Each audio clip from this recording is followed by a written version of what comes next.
Sa isang bansang puno ng ingay ng politika at kontrobersya, sino ang nagsasabi ng totoo? Sino ang nasa panig ng bayan? Welcome to Bayang Pinas, ang news channel na hindi takot maglatag ng katotohanan. Dito, pinag-uusapan natin ang mga isyong may kinalaman sa kinabukasan mo, politika, pamahalaan, at ang tunay na kalagayan ng ating bansa.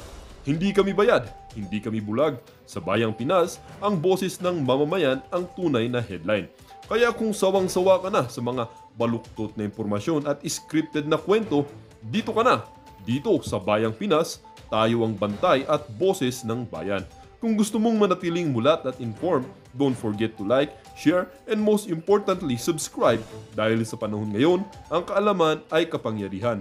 Ito ang Bayang Pinas, balitang totoo, pusong makabayan para sa sambayanang Pilipino. Tara na't alamin ang tunay na balita.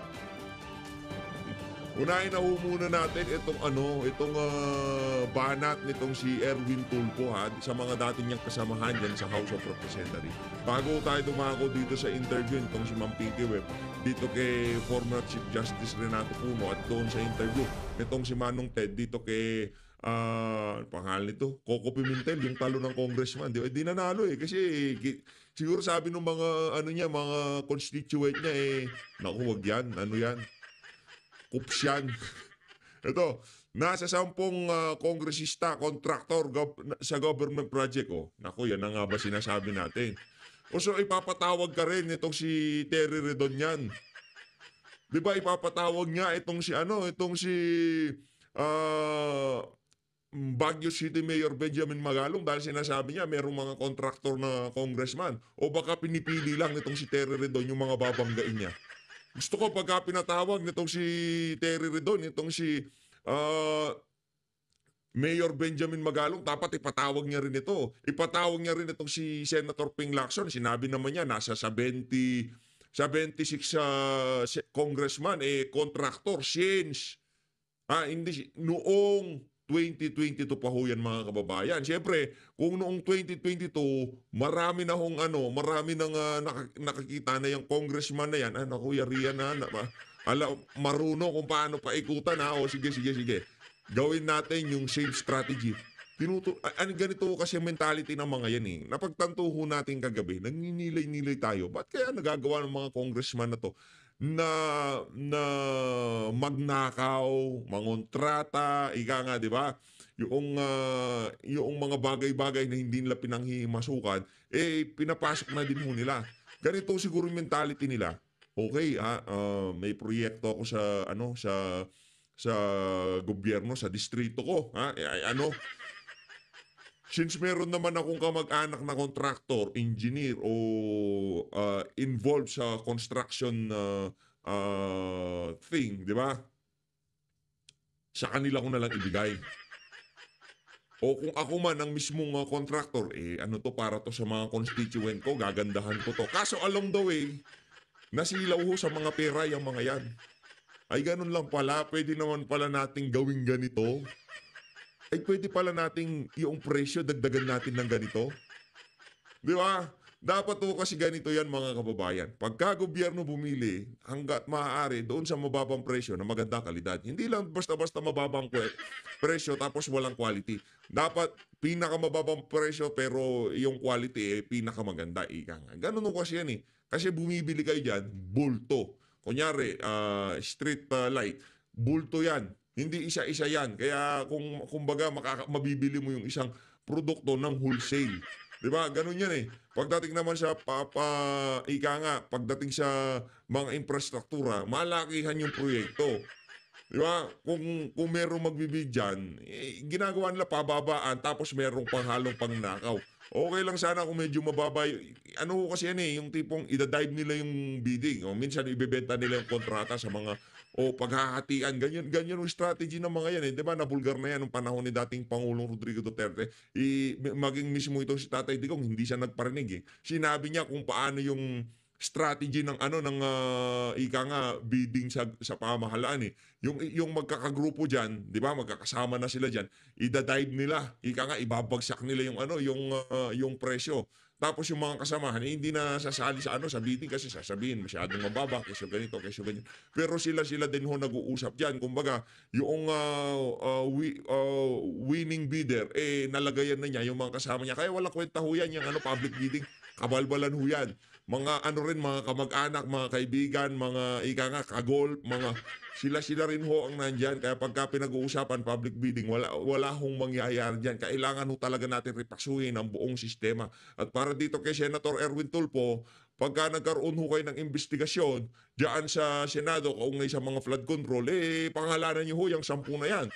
Para talagang maghalo ng balat si Tinalupan. Kasi kung mananatili lang tayong ganito na nagpaparinig kagaya nitong si Senator Amy Marcos, wala ho tayong kaibahan sa mga manggagamit. Ay, sa bagay manggagamit ka rin pala, no?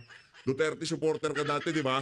Ngayon dahil pinupustura mo yung kapatid mong si Rapi Tulfo na maging presidente sa 2020, kailangan makiisa ka sa pagpapabaksak dito kay Bibi Sara. Ito, mga kamag-anak nitong si... Geng. Nagkasaon ng kaliukan ng kilos protesta, ha? Ang mga militanteng grupo sa iba't ibang bahagi ng Maynila para kondinahin ang nanonostra nila, nararamdaman nila na pagdedesisyon ng Korte Suprema na ibasura yung impeachment laban dito kay BP Sara. Pakinggan natin ang mga support.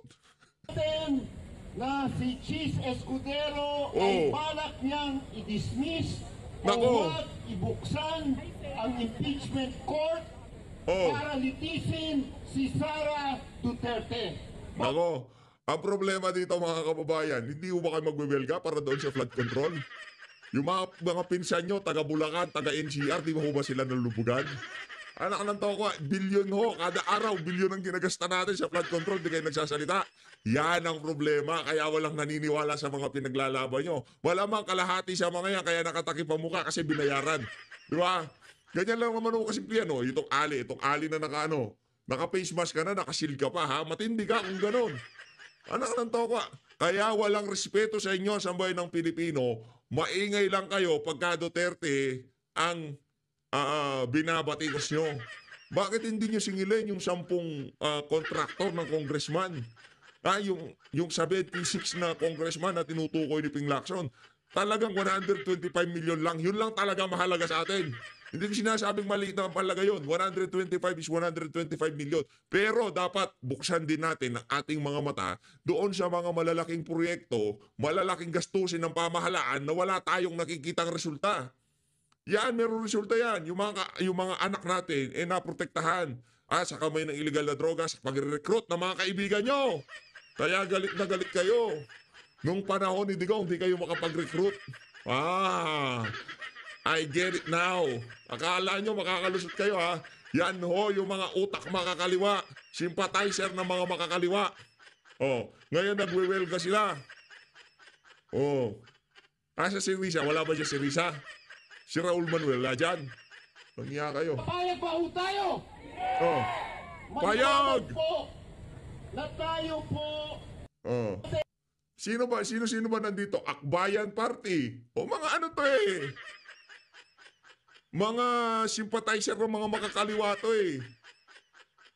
Di ba? Tigil-tigilan nyo yan, ha? Hindi na natutuwa sa inyo sambay ng Pilipino. Doon sa 125 million ang iingay nyo. Pero yung 1 billion kada araw na flood control na mapahanggang sa ngayon merong nakalubog sa baha, wala kayong sinasabi. Yan ang problema nitong mga aktivista na to. Di ba? Diyan kayo magagaling. Dahil ang mga Duterte, pagka sila na naman maupo, wala na naman kayo marirecruit. Anak ng toko, ha. Mga kababayan, pagka nakinig kayo sa mga to, para kayong mga siraulo. Sa totoo lang. Paano kayo hindi magmumukha siraulo? 125 million, okay. Magwelga kayo. Pero yung mga banner nyo, isama nyo yung flood control. Nasaan na ang flood control? Di ba? Nasaan na ang 20 pesos na bigas? Nasaan na? Hindi kayo, yan lang talaga. Iikot ang buhay natin doon sa confidential fund. Yung 1 billion per day na flood control, wala tayong pakialam. O paano ka hindi magmumukha si Raulo pagka pinakinggan mo yung mga yan? Magmumukha utal. Ay nako, yan na nga ba sinasabi ko. Kaya kung may kamag-anak kayo, naniniwala sa grupo na to, aba pagsabihan nyo. Naku, huwag ka masyadong magpapaniwala sa mga yan, mga siraulo yan. Di ba? Ang ingay-ingay nila sa confidential fund, pagdating sa flood control, tahimik sila. Baba. Uy, huwag kang masyadong magpapakinig sa mga yan. Mga merong saltik sa utak yan. Di ba? Kung talagang genuine, kung talagang busilak sa puso na mahal nyo ang sambayan ng Pilipino, pinagmamalasakitan nyo ang kaban ng sambayan ng Pilipino, alin ang mas mahalaga? Alin ang mas maraming magagawa? Yung 125 million o yung 1 bilyong piso kada araw na winawaldas galing sa pera ng sambayanan para sa flood control na yan? Tanong! Hindi ko kayo magmumukhang mga siraulo pagka sumama kayo sa mga yan. Magmumukha kayo siraulo. Ito na, dito kaya ka Erwin Tulfo, Sylvester tuloy. Ay, nako, PH, mangyayariin ka niyan ni Erich. Erwin ka ng Erich. Erwin yan Erich. Gusto ko sana na makita yung, no, this was before when the Supreme Court made the decision unconstitutional. Hanggang ngayon, that is my stand. Gusto ko sanang makita. Pero may limitations na ngayon, di ba? So, merong sinasabing kung unconstitutional. So, yun ang pinag-aralan ko this past few days. And then I will be basing my decision dyan sa lumalabas ngayon. Very much. Maliwanag itong si Erich, kahit walang jurisdiction, kahit dati gusto niya, pero dahil akala nila tama. Pero ngayon, doon niya daw ibabase doon sa unconstitutional. Kung ibabase mo doon, ayaw mo magkagulo ang sambayan ng Pilipino dito sa isa na to. Kasi ang ating mga kababayan na talagang ika nga nakikinig dito sa balita na to, hindi sila maingay sa social media. Nasa palengke sila, nasa ano. Pero alam nila na dapat sundin ang Korte Suprema. Alam mo nila, naiintindihan na nga, makasama natin dito sa PHFD. Napakarami ho natin, magsama-sama tayo. Kung sakaling magkaroon ng problema dito, magkaroon ng crisis dito sa ginawa ni Tamba na to, tayo magsaside sa Korte Suprema. Wala ho tayong ibang kakampihan kundi Korte Suprema. Magsama-sama na yung mga politiko, yung mga bayarang media, lahat sila doon magsama-sama. Basta tayo hindi natin iiwan ng Korte Suprema. Bakit? Dahil yung mga yan hindi politiko, hindi nagnanasang maging presidente sa 2028 at hindi ho sila nalagay sa pwesto nila dahil sa pagbabayad sa kanilang mga constituent. Ang problema dito, yung iba dyan, walang kalaban. Tapos gusto nilang kontrahin ang Korte Suprema. Wala silang kalaban nung nagdaang kampanya, pinadisqualify nila. Tapos, kinukontra nila yung mga maestrado ng Korte Suprema na inialay nila yung ika nga best days of their life sa pag-aaral sa ating saligang batas, sa pagpuprotekta sa ating saligang batas. Di ba? Sino papaniwalaan nyo? Yung tumakbo nung nagdaang election, wala man nga lang kalaban? Pinadisqualify ang kalaban? Versus dito, na inalay niya ang kanyang buhay para maglingkod sa bansang Pilipinas sa pamamagitan ng pagiging maestrado dyan sa Korte Suprema. Hindi ho basta-basta yan. Hindi ho porket popular ka, magiging Associate Chief Justice ka. Hindi. Dapat ilatag mo yung mga accomplishment mo. Meron ka bang integrity? Meron ka bang mapagkakatiwalaan ka ba? Ngayon, pagka ikaw nasangkot sa mga okada-okada, hindi ka pwede maging maestrado sa Korte Suprema. Meron doon isang pagkatao mo yung mga yan, malilinis yan. Kaya hindi natin pwede ngayalin tulad yung mga maestrado sa Korte Suprema sa mga politikong nagbabayad ng mga botante sa panahon ng kampanya. Lahatin na natin. Ibahong level ang mga maestrado ng Korte Suprema. Hindi ko sila pinagtatanggol dahil ang desisyon unconstitutional lang. Hindi ho, kahit anong maging desisyon. Doon tayo sa Korte Suprema. At least doon sa lugar na yon, alam natin. Hanggat maaari talagang iniiwasan nila ang politika. Doon sila, by the book sila. Sa saligang batas lang sila. Tama, mali? Hindi ko na kailangan tanungin mga kababayan natin dito dahil alam natin yun ang tama. Sila kaya nga tinawag silang last arbiter. Silang pinaka-sentensyador. Nag-aaway kayo, hali kayo dito. Eto ang tama. Pang! Pagka pinalong ganun, yun na yun. Wala nang, siya ka pa dudulog. Yan ang kataas-taasan. Meron ba bang, kataas-taasan. Wala na, yun na yun. Kataas-taasan lang. Very, very much na gusto kong makita ng mga kababayan natin yung ebidensya. That's what Hindi. Gusto mo makita kung paano balahurain si BP Sara. Di ba? Walang ebidensya. Kayo, witch hunt ang mangyayari dito. Kayo dyan sa impeachment trial court ang magpapasumpina ng mga ebidensya. Dahil hindi nila basta-basta mabuksan yung mga bank accounts o yung mga kung ano-anong account yan. Hindi. Kailangan dyan sa impeachment trial court. Di ba? Kayo ang hahanap ng ebidensya para kay Tamba. Hindi sila, wala silang ebidensya. Kasi kung may ebidensya sila, matagal na nilang linabas yan. Or else, meron na silang ebidensya, hindi nila mailabas kasi meron silang lalabaging batas. Malamang sa malamang, nag-comply na yung mga ibang bangko dyan sa kay Tamba. Napakiusapan na, nakita na nila yung mga figure or what. Di natin alam. Kasi lahat dito sa administrasyon na to, very sketchy ka nga. Oh. Pero, again, wag ka na sumama dun sa mga kasama nyo dyan na mga merong saltik sa utak. Okay. That's what I want. Gusto ko makita kung anong meron. Ano ba meron dito? O sige, tatayo. Ano ba? Ako na magsasabi, ano ba meron dito? Ang meron dito demolition job laban dito kay BP Sara. Alak na to ka, di mo alam. Naging senator ka na lahat, di mo alam kung anong meron sa impeachment ni BP Sara. Demolition job. Para hindi siya makatakbo sa 2028. Ay, naku po. O ba ito? May laban ba, di ba? Parang you're going to a ring, di ba? May laban ba yan? Wala, or sa basketball. Ewan ko ba, paano mga basura naman mga analogy mo, mga ulang kwenta, parang hindi ka senador. Bahala ka nga dyan. Dito tayo, anong boxing para ako? Alam mo, sa una pa lang, na demolition job para hindi makatakbo sa 2020. Ano ba gusto makita? Sinabi na ng Korte Suprema, unconstitutional. Sa 2026. Makikita mo kung gusto mo makita. Kalma ka lang dyan, Brad.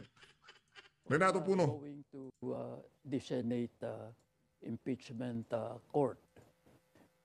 And at the time, they Ito papakinggan natin kasi former Chief Justice siya, pero wala na ho siya dyan sa bulwagan na yan. Kung ano man ang sabihin niya, ika nga hindi ko natin basta-basta mapapaniwalaan kasi siya na lang mag-isa nag-iisip dito eh. Hindi kagaya dyan sa Korte Suprema, napakarami nila dyan. Kung meron mang maling nagawa yung isa, makikita, magre-reflect doon sa magiging opinion ng ibang mga kasama niyang maestrado. Pero kung ikaw hindi ka nakasama sa Korte Suprema, Korte Suprema, medyo ika nga sketchy na yan. Supreme Court decided to assume jurisdiction, the same issue, whether or not there was a violation of the one-year rule, was already also for consideration of the Senate impeachment court. The question is the timing proper? Again, some may say the timing is right, the others may contradict.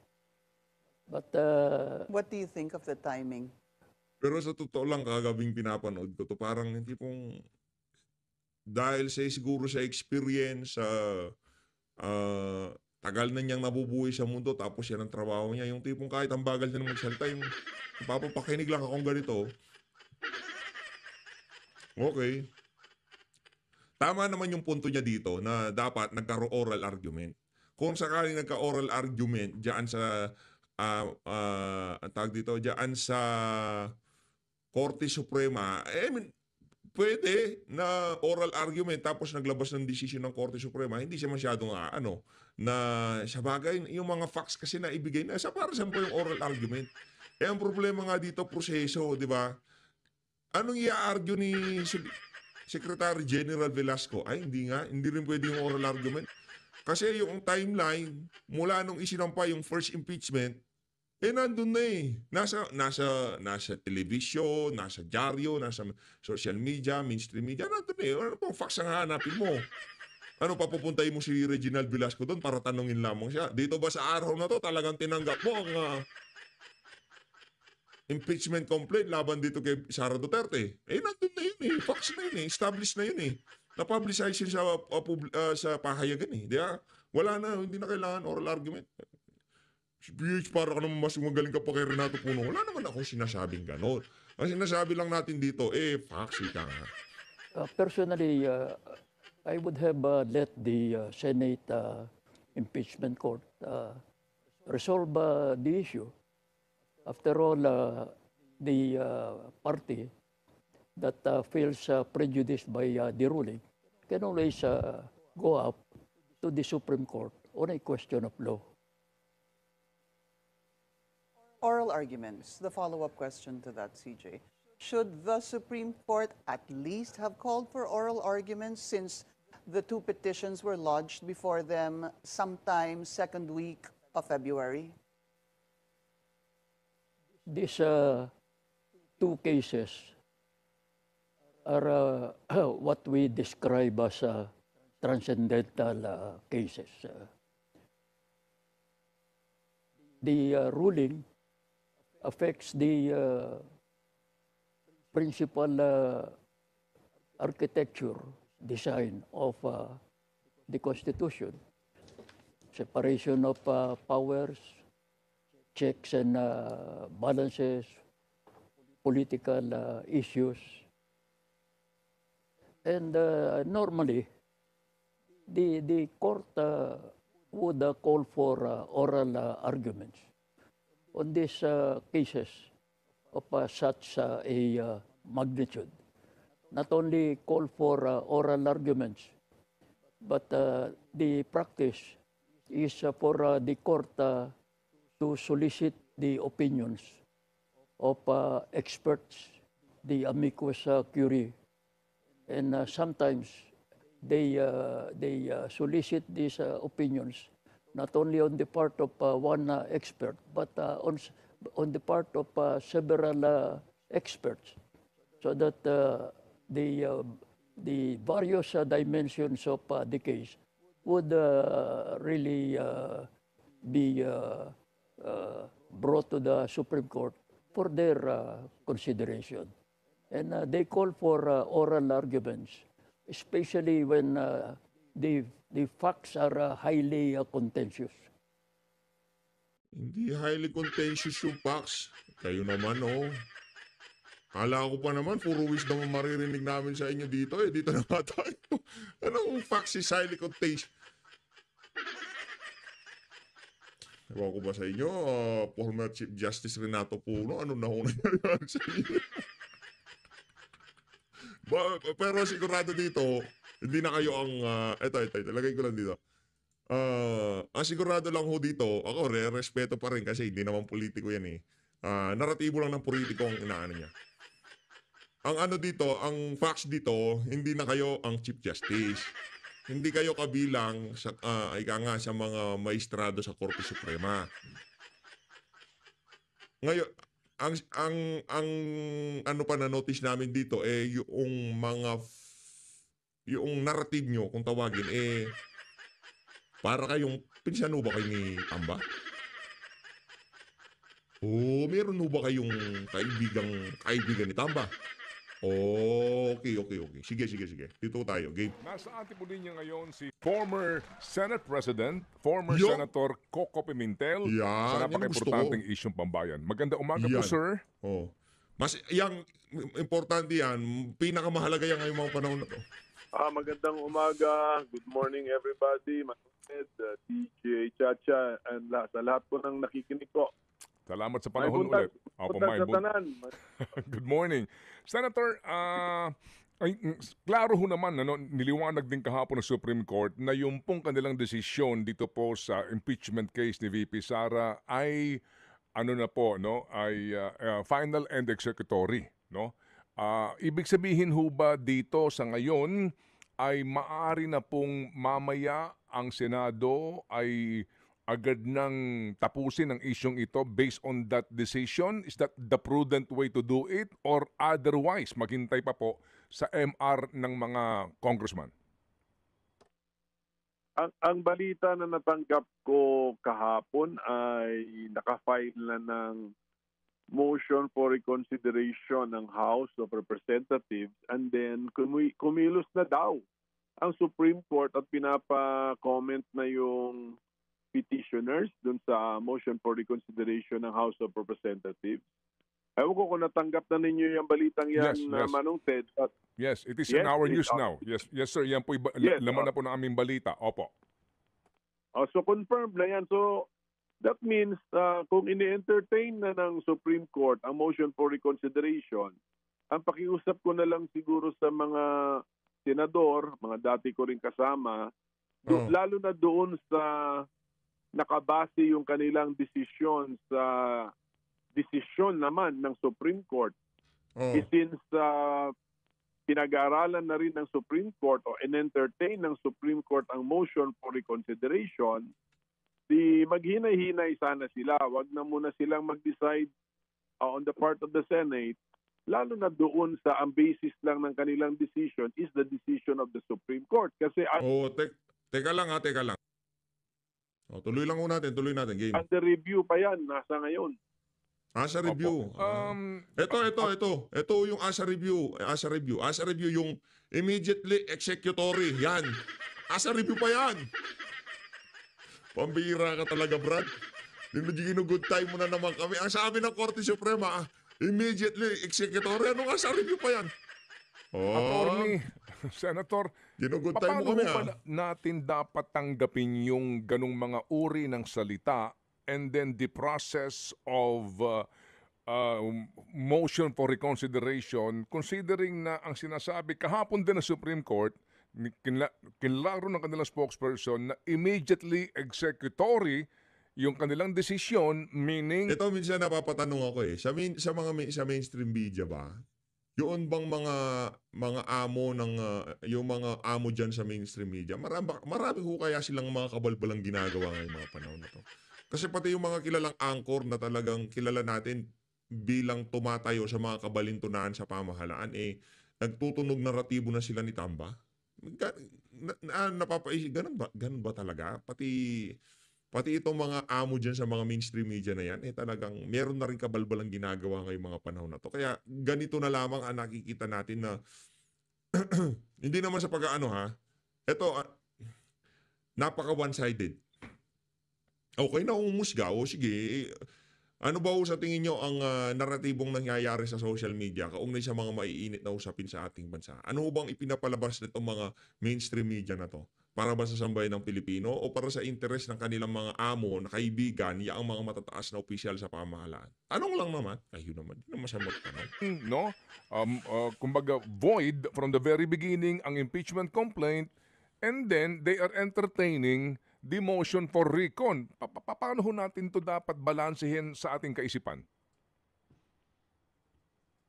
Kaya nga, tanggalin natin yung kanina na automatic mo kasi nasabi na final and executory. Mukhang executory lang yung ginamit nila, hindi siya final. So, hindi pa siya final. Ibig sabihin, pwede pa talaga mag-motion for reconsideration para mabisita nila ulit yung kanilang desisyon. I'm sorry, Ang it's ibig sabihin na lang immediately executory pala. I'm sorry po. Immediately Executory. Correct. Opo, Yes. opo.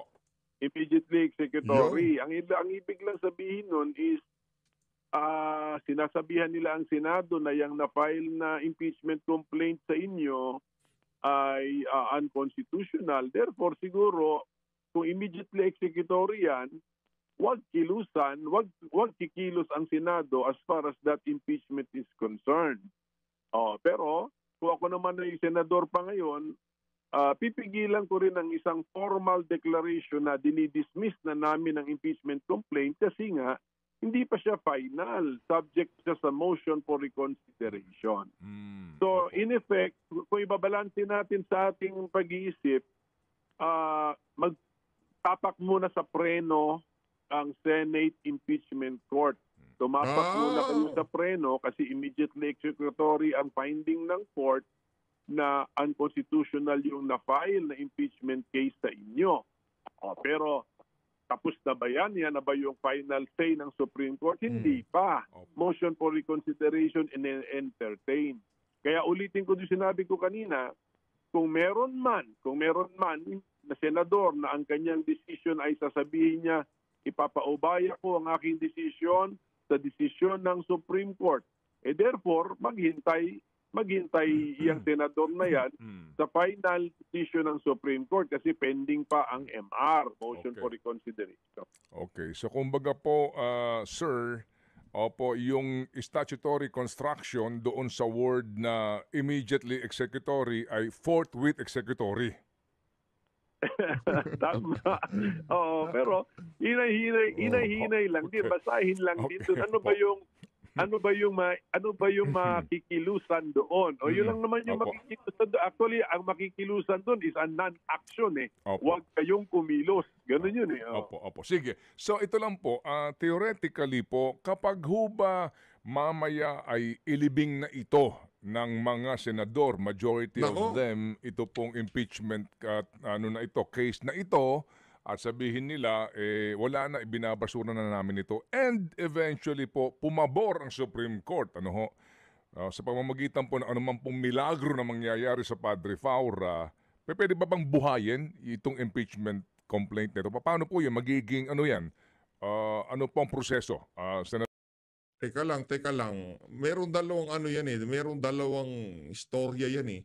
Paano kung ibasura tapos pinanindigan ng Korte Suprema na basura talaga yung impeachment? Dalawa yan eh. Di ba?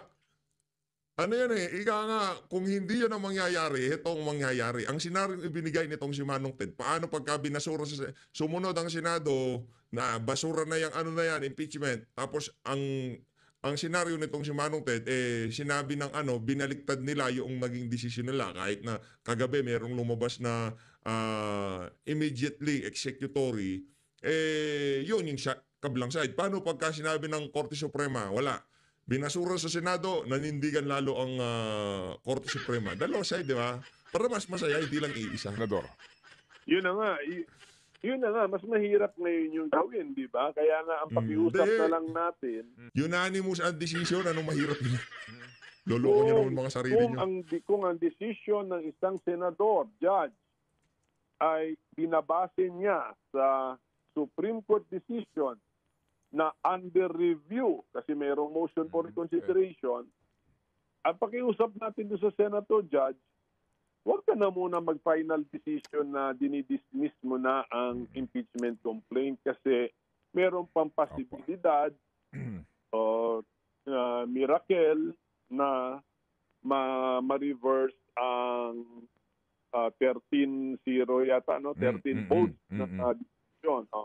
Pero depende naman yan kasi medyo marami ang may mga puna may mga observation against that decision So marami rin sumuporta pero marami rin ang nakapuna na medyo may mga assumptions doon na hindi factually correct. So kung doon nakaangkla ang desisyon, therefore apektado mismo yung final conclusion, hindi ba?